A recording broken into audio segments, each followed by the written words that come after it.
Well, we need to know where you're from. Where are you from? Do you know Daniel Rand? What's the bigger? Do you know Daniel Rand? Daniel Rand. I did no.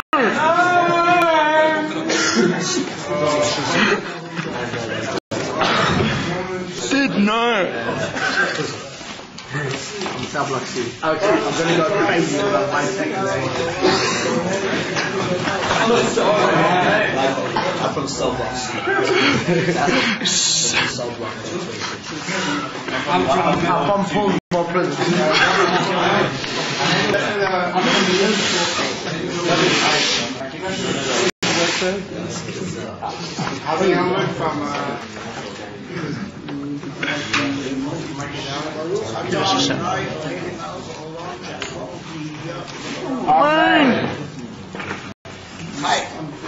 Fun.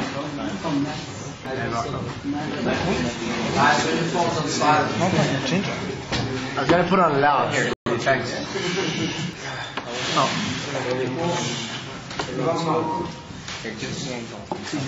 Well, Hasidiship, our brain started out with a trail of digging. And let me tell you that one of the Nigunim, this goes back a lot, it was brought to the Rebbe from one who just was here for you know him, who just recently nifter. It's a leader who was Gagad and Kaz. When was he nifter? He's still in the Shvat.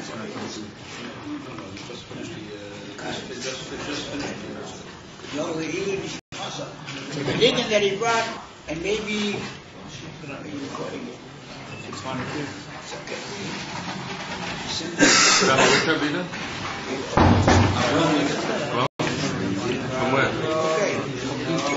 So the nigger he brought, and the Rebbe took to it, the Rebbe loved it.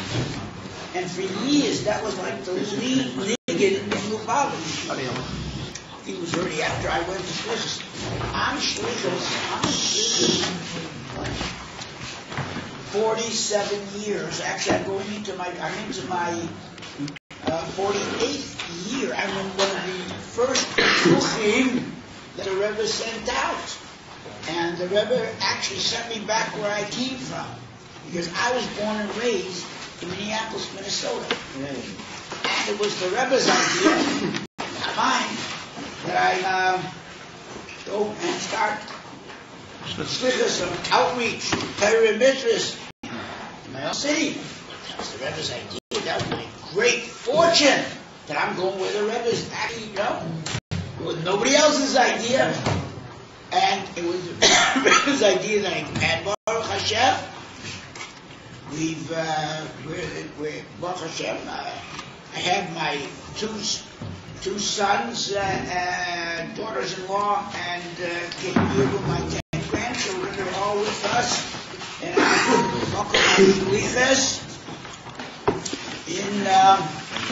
in Minnesota. Both of my sons are brothers from the Rebbe and Baruch Hashem. They're English speakers with us. I'm a first generation Lubavitch in my family. I wasn't born into Lubavitch. My parents didn't know about Lubavitch. They were observant. I'm the first generation Lubavitch, and my parents are the second generation because I brought them to Lubavitch. But they're not. I'm not the first generation serious nefesh. My parents are the first generation Judea. It was hard for them way back in the 20s, 30s, 40s. My father was an automobile salesman. He sold cars. And the best day to sell cars is Shabbos. When people come down, from work, they come down to the showroom and see the cars, kick the tires, and my father never worked. And on Shabbos, they threatened they're going to fire him. Fire me. But I'm not going to work on Shabbos. He was a good salesman. And my father, the last 10 years of his life, he spent right here in Farham. From 1985 to 1995, he spent here, and I used to come come and see him every year at least one time. And my father passed away in 95, and he's Nichman. He is interred on Har Zeizim in Chamas Chabad. Willing over Mitzvah Hashem tomorrow to go to his sacred resting place there and visit. The whole thing I'll say maybe a little bit about it, but we'll start with the niggin. The niggin is a Shia Samecha. Shia Samecha.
Shvat story that takes place in two different places and 2 different years. The first scene takes place in Leningrad in 1927. The second scene takes place in Syria in 1973, right after the Yom Kippur War. There's a strong connection. I'll tell you a story. You know, the Frierdiker Rebbe was a great champion for Yiddishkeit, and he was Mr. Mesilas Nefesh. That was his life, to spread Yiddishkeit behind the Iron Curtain. When Lenin proclaimed, religion is the opiate of the people, you know, and sadly there were many Jews who went along with that dictum. Judaism is old-fashioned, it's outmoded, it's superstitious, Shalom, you know. Come the revolution! And so they joined the Communist Party, and they had to out-communist the communists. And they were known as the Yefsektia, the Jewish section of the Communist Party. You know, sadly later on, Stalin slaughtered them like dogs. Forgot everything they did, and they put their hope in this new wave of socialism, communism, come the revolution. Didn't happen. It didn't work. They were slaughtered by Stalin. They came, the Rebbe made cheders He made cheters, clandestine cheters. He built mikvahs. Shul, but all clandestine. He made a bond with his shluchim that they have to give it their all, no matter what comes. So the agents of the communists, the GPU is what they call it then, and they call it the NKVD, the NKVD, but they're the secret service. They came in and one that was actually good business.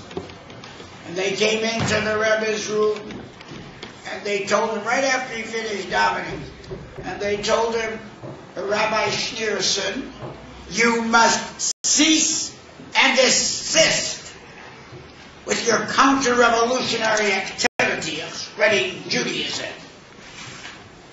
He looked at them. If you had a picture yourself with his fearless eyes, his holy eyes, he looked at him and says, I will not cease or desist. That is my life. That is my charge from the God Almighty. And I'm not afraid of you. One of them took out a gun, a pistol, and he put it to the head of the Rebbe. He said, Rabbi Schneerson, this little toy that I have here has changed the mind of many men, and it will change your mind also, Rabbi Schneerson. The Rebbe gave him a fearless look and said, I'm not afraid of your little toy. Your little toy can only change the mind of a coward, one who has many gods, passions, and but one world. I'm a Jew. I have one God and two worlds. I'm not afraid of your little toy. They arrested him, not right away, but they did arrest him, and they sentenced him to death. But he got a reprieve. It's interesting. The United States played a big role in that reprieve, and ultimately in his release, actually his exile. And there was one senator who was senator from Idaho. And I don't think you'll ask anybody in Idaho who was the senator in 1927. They won't know. But the Hasidim know, because that senator, Senator William Bora, had a tremendous chus. He was the one that was lobbying the United States Senate and the government to recognize the Bolsheviks as the legitimate regime of the Russian Republic. And so the Hasidim, like Kazanovsky, Rabbi Jacobson, who lived in America in 1927, they went to him in Washington and said, Senator Bowler, how can you lobby for a regime that would kill a holy man like this? They showed the picture there, and they told him. And he was infuriated. He sent them a telegram. And he said, he wrote to them and said, look, you touch this, Rabbi, and I'm finished with you. Oh, they wanted to recognize. You touch this, Rabbi, and I'm finished with you. That made an impression, and they immediately took away the death sentence. And then they gave him a sentence of 10 years at Harkiver in Siberia. And quickly they took that off, too. And 3 years in Kostroma, the Euros. Further pressure, they took that away, too. Actually, but he was sent to Kostroma for, it was actually all of 12 days. And he was freed. No, it was less than a month, actually. And then he had his reprieve. He actually took with him to Kostroma the Rebbe's wife, the daughter that he had the greatest, he had a great trust in her intelligence, and she went with him. And on the 3rd of Tammuz, That's the first reprieve. And on the 12th of Tammuz, on the 12th, he was taken to prison on the 15th of Nitzim. And then, but he got the reprieve on Gimel Tammuz, and then he got the release on the 12th of Tammuz on his birthday. It was an auspicious day in a person's life. Okay? So that's the scene. That's the scene in Leningrad. Actually, a couple of years ago, I visited that prison with a group of Hasidim. Complete change of heart in Russia now. My daughter-in-law's brother is the chief rabbi of Russia, Rabbi Vero Lazar. And really buddy-buddy with the Russian regime. Now we go to Syria, 1973, after the Yom Kippur War. And the Syrians captured 55 soldiers, Israeli soldiers of Tzahal. Capture them. And, you know, the Syrians were brutal, worse than the Egyptians. And there was one soldier who was a religious boy, a Talmud from the Hesder Yeshivas, who was amongst those 55 boys. And he kept their spirit up. He would sing with them the Gunim from Sukkim. He would tell them stories from the Gemara. He would say Shema with them. Wasn't shaykh to come out and film. And he kept their spirits alive, and the Syrians didn't like that. And they knew it was this one guy, Chayyim, who's keeping their spirits up, and they wanted to crush them. And so the one time they ran in, and they took out a gun, and they put it to his head. And they said, "We're going to kill you." And they swept him away. They separated him from the other guys. And the other guys really thought they were going to kill him. And he probably thought that too. But they didn't kill him. Because they knew they lost. And there's going to soon be a prisoner exchange. And they're going to have to account for the prisoners. And there was a prisoner exchange. 55 soldiers of Tzahal for 9,000 Syrian soldiers. Hey, would exchange one Jewish boy for the 9,000. That was the exchange. Okay. And so when they let them free, and they saw that Chaim was amongst them, they returned Chaim to the group. Oh, they were overjoyed, and they hugged him, and they kissed him. Chaim, they didn't kill you, obviously. And tell you one thing they want to know. Chaim, what did you think when they put that gun to your head? He said, I'll tell you what happened. You know, a couple weeks before our company went to war, in the Yom Kippur War, before we were mobilized, there came a group of Lubavitch Hasidim to our army barracks. And they made a parade. And they told the story of how communists came into the previous Rebbe and put a gun to his temple, to his head. And how he responded to them, I'm a Jew. I have one God and two worlds. I'm not afraid of your little toy. Well, that's what I thought. I wonder if those guys you ever fought Braden here, maybe one of the guys who fought Braden here, you know, in 1973, if they ever heard this story. But I read it. I read it in a Mizrahi magazine. And we see the power. We see the power of a Hasidic story, a Hasidic complaint, telling stories of tzaddikim.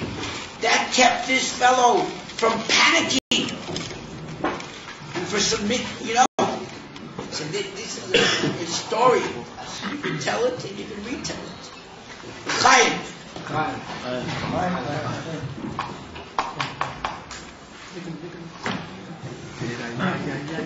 We're at a time now. This is a very auspicious time. Let me tell you something.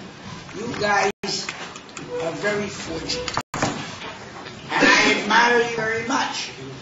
Because I would venture to say, not like the guys in the other part of this yeshiva, who I also admire very much, but they go in yeshivas all their life. I don't know, it wasn't their choice to go to yeshiva. They were brought up that way. I don't think any of you were forced to come here by your parents or by anybody. This is your choice to be here, to sit and learn Torah. What a good choice. What a good choice. You know? But you know, there's such a thing called the Yetzer Hara. Now, you know, have you ever heard of the Yetzer Hara? Say now, you dealt him almost a death blow by coming here. Wow. You put him very much out of business, but it's the name of the game is that you gotta, see, the Yetzer Hara is really, really deep down. He really don't want you to listen to it, but he's got to come on very strong because that's his job. To tempt you and to test you. But your job is not to listen to him. When you're sitting and you're learning the Gemara, you're sitting and you're learning, and the Yetzer Hara comes and says, you know, there's this and this is going on in the way, this and this is going on in the ground, this and this is going on. And in the middle of learning, they start talking about other things other than Abaya and Rava, Hillel and Shammai. You don't read about Hillel and Shammai in the newspapers. You read about them in the Gemara. And that's what you make that. And the Yetzer Hara comes and says, relax a little bit, you know, talk a little bit about it. Do you know what you have to say to the Yetzer Hara? Very bluntly. Shut up. You know, don't distract me. I'm learning Torah.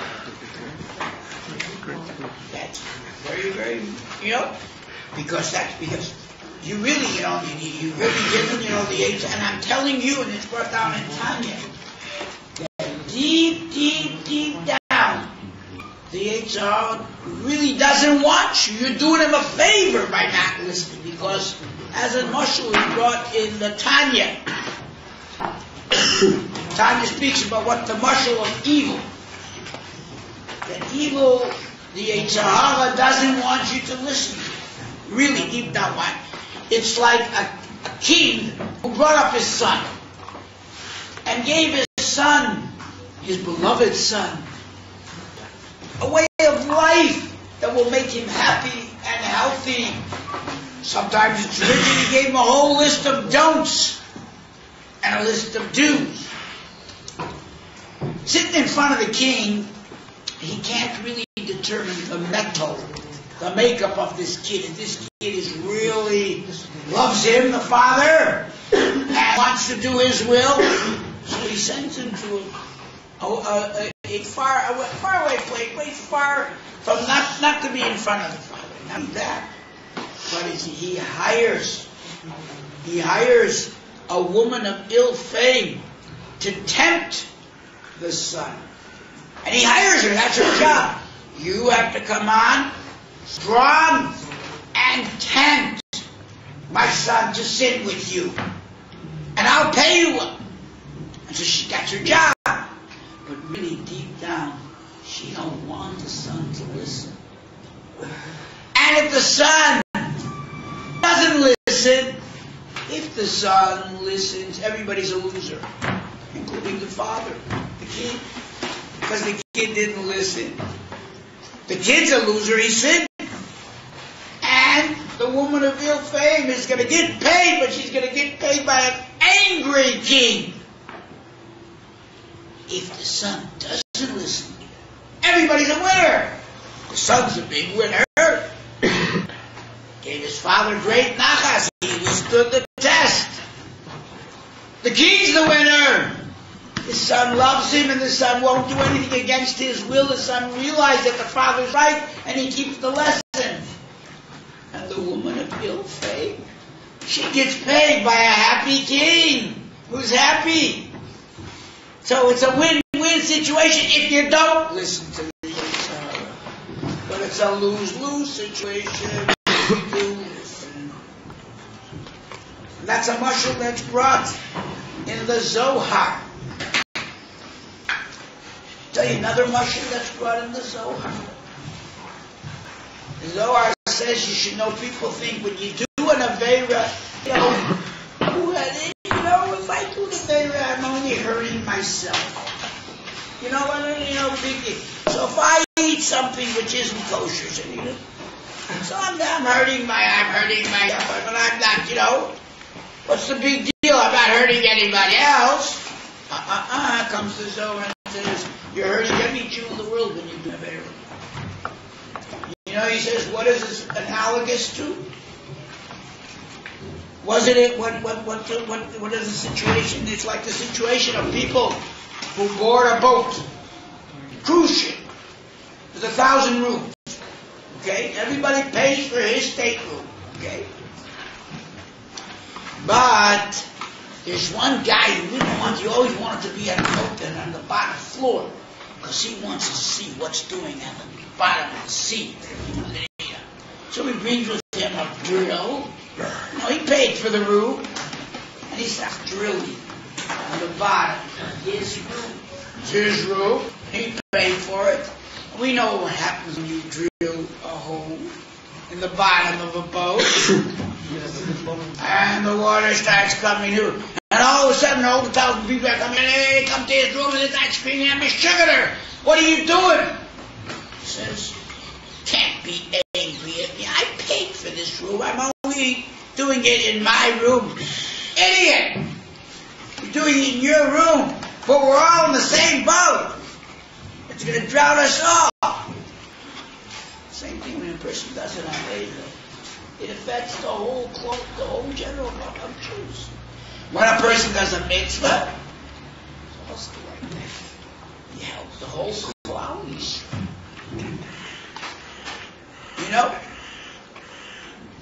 The Rebbe would quote a certain halacha in Rambam. More than any of the halachas that the Rebbe would quote, he would quote the Rambam in Hilchos Tshuva. The Rambam, I believe it's Perek Gimel, where the Rambam says, Rambam tells you what your mindset has to be, and this is a halacha. Torah tells us. Torah tells us we have directions, And, Baruch Hashem, you're here to read the directions, We've got to tell the whole world out there, when all else fails, read the directions. And God gave us a whole set of directions. There's in the Torah. There's 248 directions of what you should do. Mitzvos. And you can substitute for the word mitzvahs. You could also use the word nutrients. Nutrition. These 248 things, if you do it, it'll be nutritious for your physical and spiritual life. And there's 365 don'ts, which you can substitute for the word don't. Pollutants. And keep away from the pollutants. And when if somebody does a pollutant and it gets polluted, is that a punishment? What do you get? If father or mother tells the kid, "There's a beautiful fire,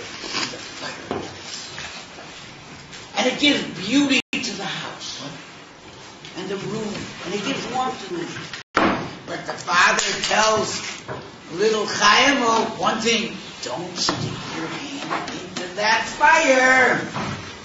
Because if you stick your hand in the fire, you're going to get burnt.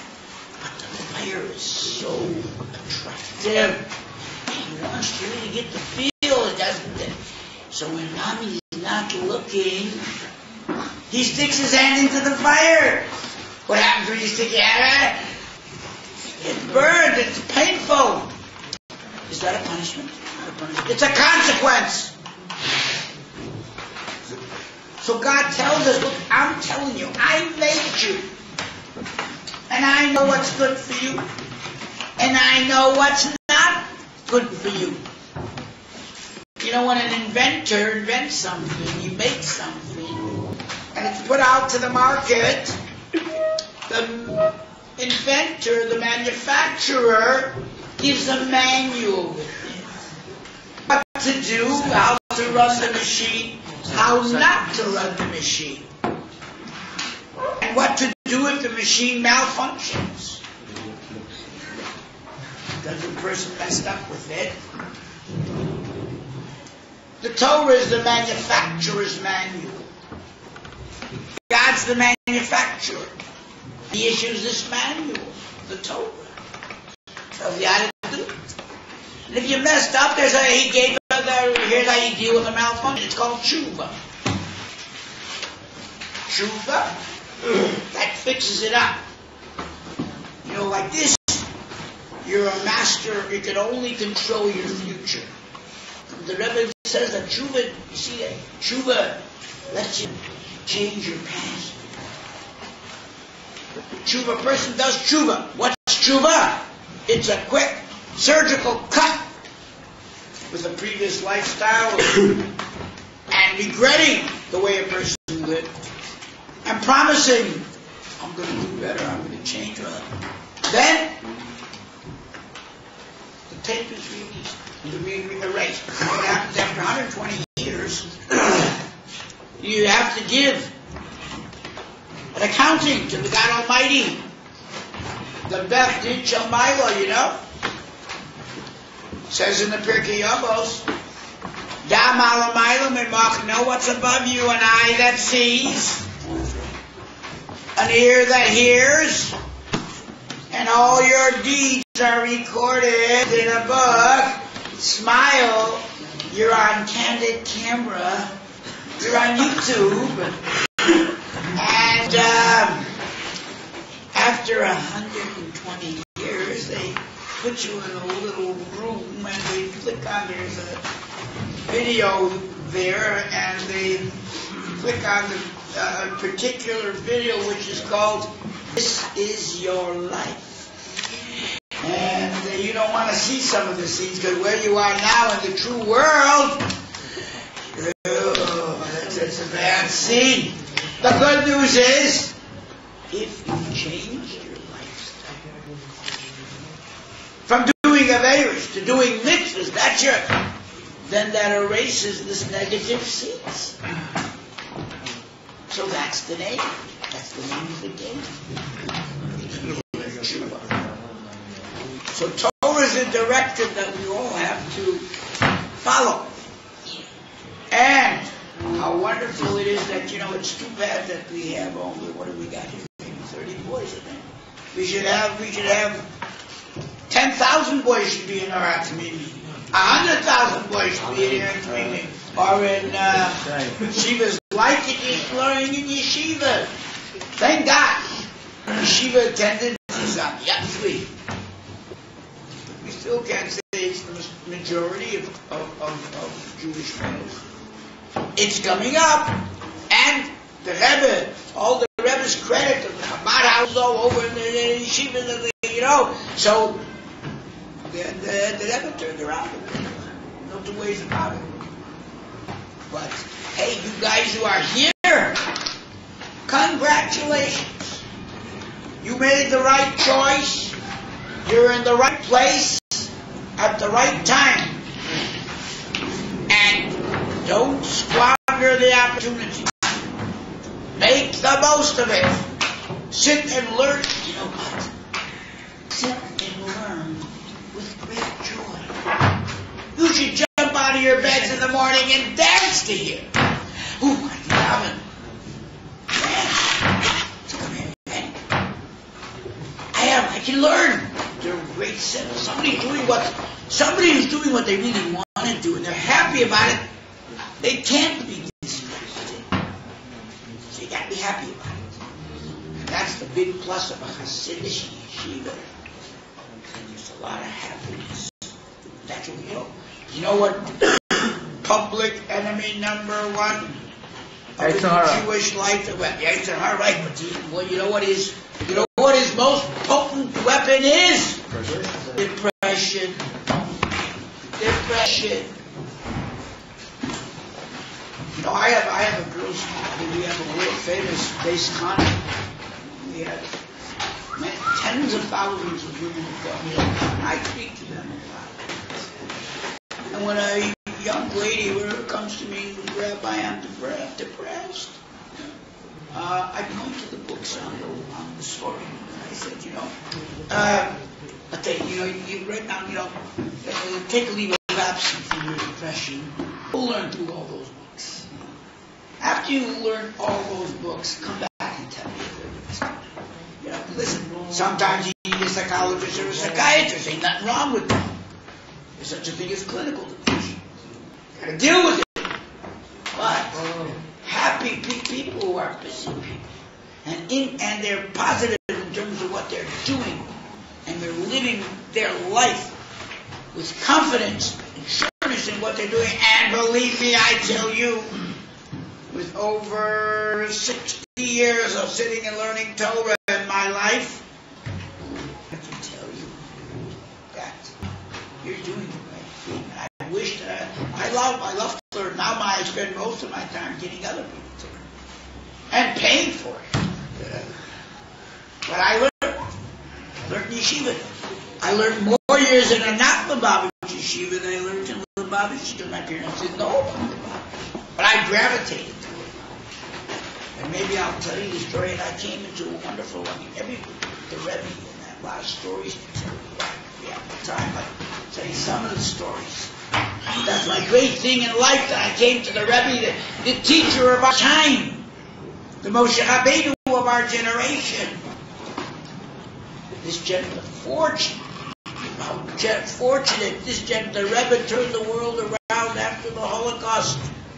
He came on the scene and changed the direction of Judaism and the world. Do you know that the Rebbe was the only leader of Klal Yisrael, the only leader in Klal Yisrael who mandated that Jews have an responsibility, not only to fellow Jews, to bring them to Torah, but to every human being. A Jew has a responsibility to bring him to God consciousness through the 7 Noahide laws. So the Rebbe made a campaign. It's about 25 or 30 years ago that the Rebbe, the only one. And the Rebbe said, even to the exclusion of the other Lubavitch Rebbes, who didn't put any guilt trip on the Chassidim, that they have to bring God consciousness to the non-Jews. The Rebbe explained why. He said the other Rebbes lived in Russia, lived in a country that, it was to go and do this with Goyim. The Mesiras Nefesh was to say Yidden, to make them God conscious. To go start making Goyim. Wherever they are in other states, countries, they were state religions. It could have been very dangerous. Didn't have to have Mesiras Nefesh for them to put their life in danger. Stay safe, fellow Jews. But the Rebbe says, this country, this free country, the government helps you. People are looking for direction. The government wants the people to go for the right. They'll have, you gotta bring God consciousness. Gotta bring God consciousness to everybody. I've had the good fortune of getting the 7 Noahide laws into the congressional record, because I've opened the Senate in Washington a number of times. The lead fundraiser for Lubavitch, chairman of Friends of Lubavitch, was the United States senator who I was Makar. Named Senator Rudy Boschwitz. And he has in his Senate blurb, there's a Senate blurb in the book, the activities of the religion, the activities of this different senators. You know what he had in his blurb? Chief fundraiser for Lubavitch in Minnesota. In his Senate blurb. And so I opened with Shepherd Mitzvah's B'nai Noach. When I jump in, you should know there was a time before the Rebbe started this. If you sit on a plane and if you didn't have a Jew sitting next to you, you could grab an amp. Not after the Rebbe started. You got to talk to the non-Jew. You know about the 7 Noachide laws. When I jump into a cab, whoever's driving it, if he's black, yellow, brown, whatever, I start out with, did you thank God today? I had a very almost comical experience when I jumped into a cab once, maybe 25, right when the Rebbe started, I jumped into a cab which is being driven by a black Haitian. But he's a Noah, he's the son of Noah. Noah had 3 sons. And so I asked him, same thing. Did you thank God today? Susie pulls out when I started the conversation, God on the agenda of our conversation. He turned it out to me. He smiled and he said, Baruch Hashem, yoy, yoy. The guy would say, he said it in Yiddish. And then the guy would say, I don't know if you really understand Yiddish. But he turned around.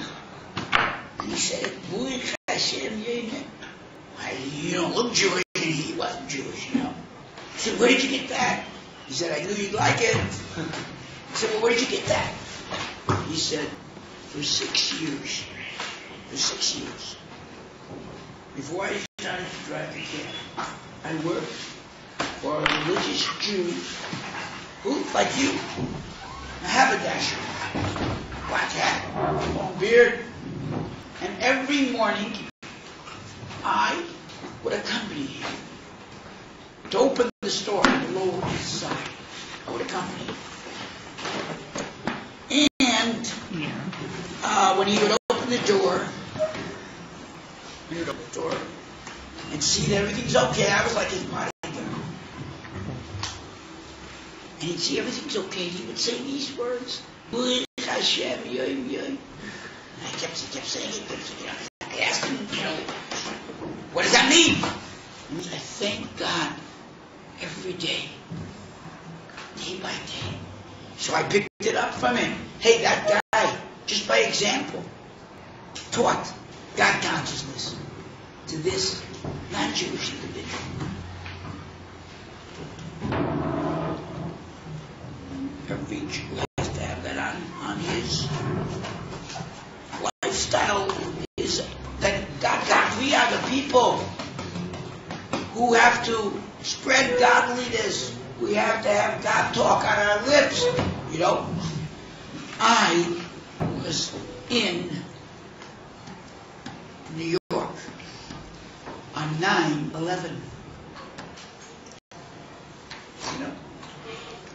On September the 9th, on September the 11th, 9 is the month, September the 11th, 2001, I was in New York.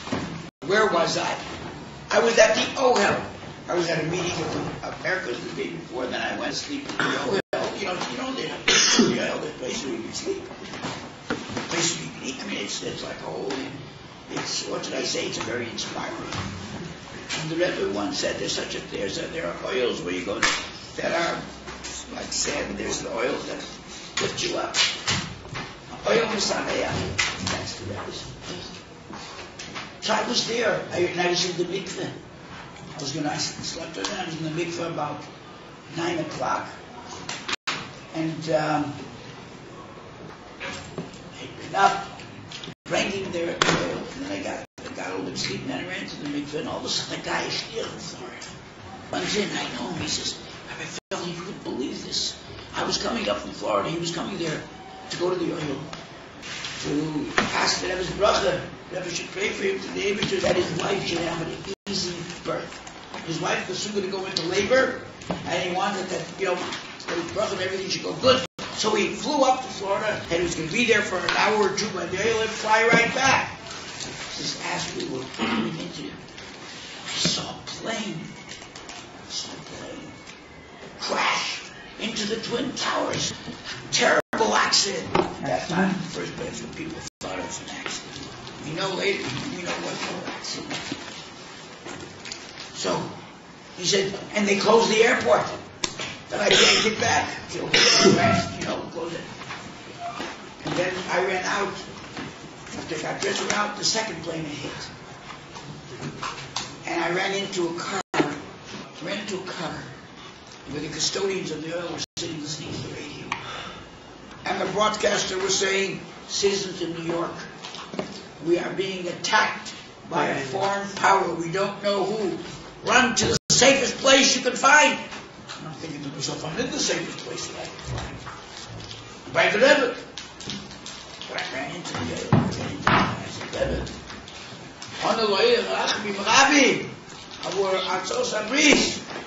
please, you know, great mercy, Baba, on high, we're being attacked. Before I wrote, I was that confident. I just ran in and pleaded. But then I was pickled in New York. Couldn't get out. No planes, no trains, no buses. So, I have a student from our base Khana. She was a nurse. She became a nurse practitioner. She really excelled. My wife wanted to go into nursing. She was 25 years old. She said, but I'm 25, and it's going to take 3 years till I, get the degree. And my wife told her, and what are you going to say at 28 if you didn't go to nursing school? So go, and she went. And she became a nurse practitioner. That's Leilule. And she heard I'm in New York. I have to go down to ground zero and be from the pastoral counselors. There's about 31 rabbis in New York, But I'm her rabbi, I gotta go. And she turned over the world and I should go down to ground zero. And I came down to ground zero. Because they were supposed to be, they were supposed to be like a morgue. They took over a place called Chelsea Piers, where it was a sports complex, and entertainment complex, and the city government took it over to be a morgue. And that where all the relatives should gather and identify. There were a lot of volunteers, and there were a lot of clergy people, but the victims were either pulverized in the building, or they were in hospitals, and there was nobody to counsel. So meanwhile, I'm standing there with 200 clergy people of every background, of every gender, and maybe I was the only rabbi there.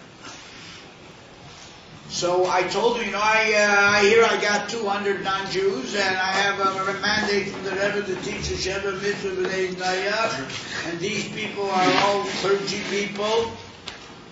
So I said, listen, I'd like your attention. And they were pleased because they were bored stiff. There was nothing to do there. So I said, and this is not a time to be bashful. So I said, I'd like your attention. I want to tell you something. I represent the Lubavitcher rabbi of saintly blessed memory. And I know exactly what he would say now. He would say, good is infinitely more powerful than evil. Look, I said, look at what 19 evil, vile creatures did to the world in the course of an hour. Changed the course of the world. We, clergy people, good people, with the power of good, we have to change the course of the world. If you know one way we can do it, I told them, how many appointments that were made on September 10, 2001. See you tomorrow. Oh, we'll have lunch tomorrow. I'm flying home tomorrow. I'll meet you in the bank tomorrow. How many of those I'll see you tomorrow ended with the words, God willing? Because if God's not willing, I won't see you tomorrow. So let's get that into the speaking modes, conversation modes of our constituencies, Jews, non-Jews, that they must recognize that we're in God's hands. And if you say God willing, you're recognizing that you're in God's hands. The point, they seem very agreeable. And so also, when somebody asks you, how are you doing? Oh, doing wonderful. You have to add, thank God. When you ask somebody else, how are you doing? You have to say, thank God. I have all non-Jews that I'm in contact with on a regular basis. Well, I've taught that. I go into the bank, all the tellers. Because when they started, how you doing, Rabbi Feller? I say, I'm doing, thank God, fine. And how are you doing, Mike? Oh, I'm great. I'm having a wonderful day. And I look at him and I say, also thank God. Yeah, give him a penetrating look, You didn't make it, try to get what. I said, yeah, also thank God. I say, oh yeah, sure. Thank God. We know now when we come to, I have nachas. How are you doing today, Mike, Joyce? Thank God. Fuck. That's our mission. Can't be squeamish about it.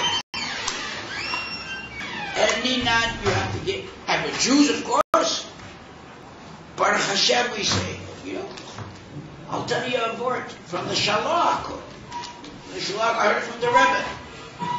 When they were traveling in the desert, it says, Al pi Hashem Yisu, Al pi Hashem Yachanu. By the mouth of God they traveled, with the pillar of fire and the pillar of the cloud. God directed them when they're going. The cloud ascended, the pillar of fire went.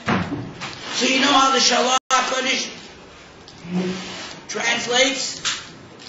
Al pi Hashem, with God in their mouth, they traveled, and with God al pi Hashem Nachanu, they arrived.